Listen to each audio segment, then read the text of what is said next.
Hello everybody, how are you? Banished back into the bedroom. All right, what a subject today. I'm hoping not to make this too long with video because you know what? It's one of these subjects we could write books and books and books about it. Do not hate your ex more than you love your children, or love your children more than you hate your ex.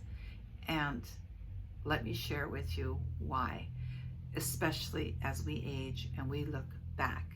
Now, I also say there is no future in our past, so we're not diving deep into any of this stuff, because you know what? The other thing is, everybody's breakup is so personal. It is so individual, because it's about broken hearts, it's about finances, it's about money, it's about custody battles. So it's all really, really personal. But I think if there are children involved, this is a really, really important thing that you must remember. Love your children more than you hate your ex. Man or woman, male or female. Love your children more than you hate your ex. Now, having said that, I was pretty good. 98% of the time, I was pretty darn good. I never wanted my children to have to choose. I never wanted my children to feel guilty or feel bad because they wanted to go and see their dad or be with their dad. Now, of course, we can all say, well, I never had to worry about that because, he wasn't on the receiving end or she wasn't on the receiving end. There's that part of it too. But that's neither here nor there, because we're talking about the one-on-one relationship you have. It's not important whether they were open to receiving it. The most important thing is that your children know and understand that you are not saying to them, you either pick me or him, or you either pick me or her. Don't ever put your children into that position. Ever, ever. Love them more than that. Love them more than that. It's just so important. And let me tell you why it's really important. Because when you get to where I am at 73, you get to reap the benefits. You really, really do. And you sit back and you go, my kids have grown up to be absolutely incredible adults who have never, they know there are times where I go, really? Like, really? Like, really? Oh, him too? But, those are only moments most of the time. And we can kind of laugh about it a little bit more than we used to. But you know what is more important? That they know that I love them more than I hate their dad. And so I am willing to say, yeah, you know what, if he's going to be there, whatever, right? I mean, I got 2 daughters that got married, I got a son, yeah, I mean, these things you gotta just say, I can make this, I'm sorry, a really, really, really horrendous, horrific journey for the rest of my life because it's my ex. Or I can just settle into it and say, I love my kids more than I hate him. And you know what? Your grandchildren also. So when you know what? I have never felt left out with my kids, any occasions or whatever. They go to their dads and do whatever, they're hanging out, they're over there for dinner. That's great. I'm really glad they're seeing their dad. I'm really glad they're at that point. And you know what? Because I never made them choose, because I never said it's you or me, they can build a relationship. I mean, what if I croak tomorrow?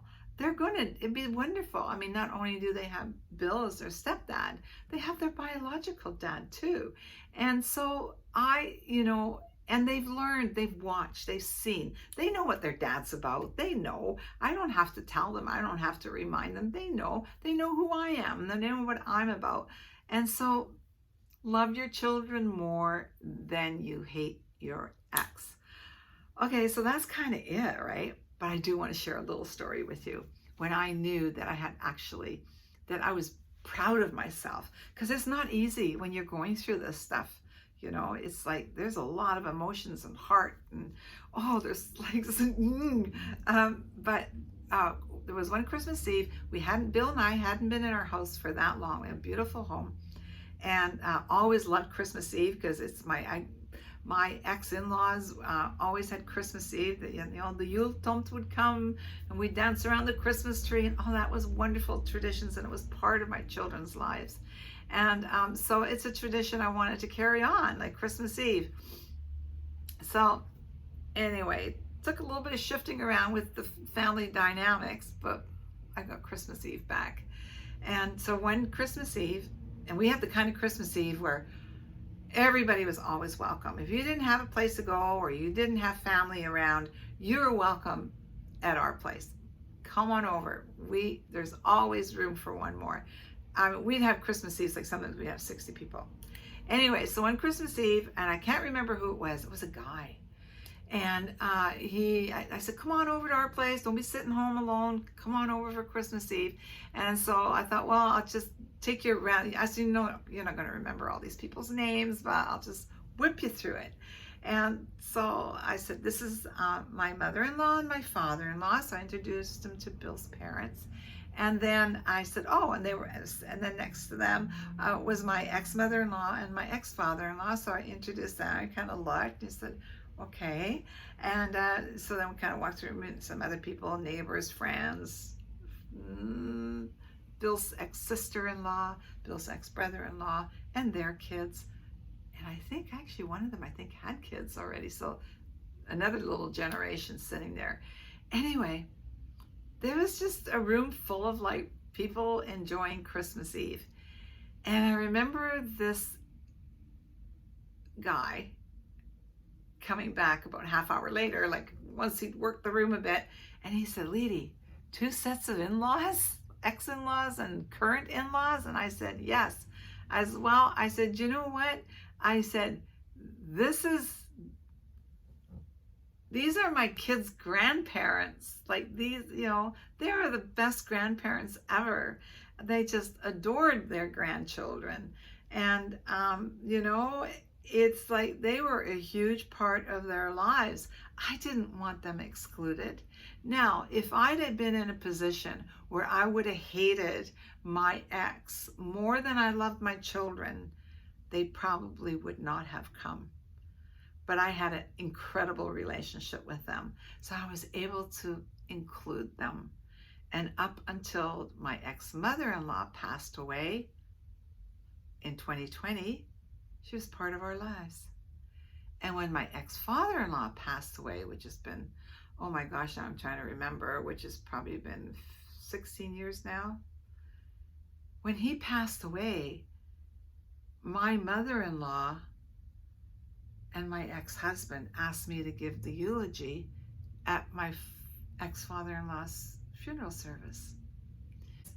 As difficult as it was for me sometimes to remind myself that I had to make sure that I loved my children more than I hated my ex, and I would never put them in a position that they had to choose. The end result, where I am now, is such a wonderful place.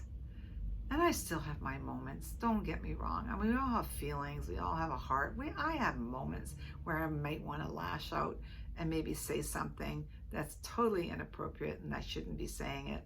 I got to make sure I watch my words. I remind myself, I love these kids way more and these grandchildren way more than I hate my ex-husband. Anyway, so remember, there is no future in our past. So if you're going through it, my heart breaks for you. But you know what? Sometimes once you get through it and you look back and you go, oh my gosh, if that hadn't happened, if the road hadn't changed, I wouldn't be here. And I think where I am today, this is where I need to be right now. This is my place. And this is where I work best from, and my best comes out in me. And I love my children more than I hate my ex.